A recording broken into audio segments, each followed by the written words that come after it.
नमस्कार, श्री स्वामी समर्थ। आज आपण स्वामींच्या कर्म करा फळाची चिंता करू नका या महान शिकवणीवर आधारित एक कथा ऐकणार आहोत। या कथेतून आपल्याला जीवनातील ध्येय आणि कर्तव्याची खरी दिशा समजेल। अक्कलकोटमध्ये गणोबा नावाचा एक अतिशय श्रीमंत व्यापारी होता। त्याला पैशाचा खूप गर्व होता। त्याला वाटायचे की तो काही नफा कमावतो तो फक्त त्याच्या बुद्धीमुळे आणि मेहनतीमुळे। नशिबावर किंवा देवावर त्याचा अजिबात विश्वास नव्हता। एके दिवशी गणोबा व्यापाराच्या कामात मोठी गुंतवणूक करण्याच्या विचारात होता, पण मनात थोडी भीती होती।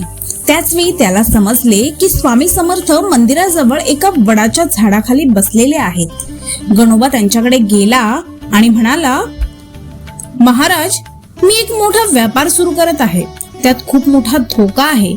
तुम्ही मला आशीर्वाद द्या जेणेकरून मला 100% नफा होईल। स्वामींनी गणोबाकडे पाहिले आणि लगेच काही बोलले नाहीत। त्यांनी समोरच्या एका भक्ताला, जो तेथे सेवा करत होता, त्याला म्हणाले, अरे, इथे एक साप आला आहे, त्याला सुरक्षितपणे दूरच्या जंगलात सोडून ये। तो भक्त लगेच सापाला एका पेटीत घेऊन जंगलाकडे निघाला। मग स्वामी गणोबाला म्हणाले, गणोबा, तू नफ्याची खात्री मागतोस, पण मला सांग, तू कोणते कर्म केले आहेस? तू नेहमीच फक्त स्वतःच्या फायद्याचा विचार केलास। कर्माचे फळ मी निश्चित करतो, तू नाही। स्वामी हसले आणि म्हणाले, तू कर्म कर शुद्ध हेतूने आणि प्रामाणिकपणे। तू लावलेल्या आंब्याच्या झाडाला लगेच आंबे लागतील का? नाही ना। योग्य वेळी योग्य फळ मिळेलच। फळ देणे हे माझे काम आहे, तुझी चिंता नाही। तू फक्त तुझे काम निष्ठेने करत राहा।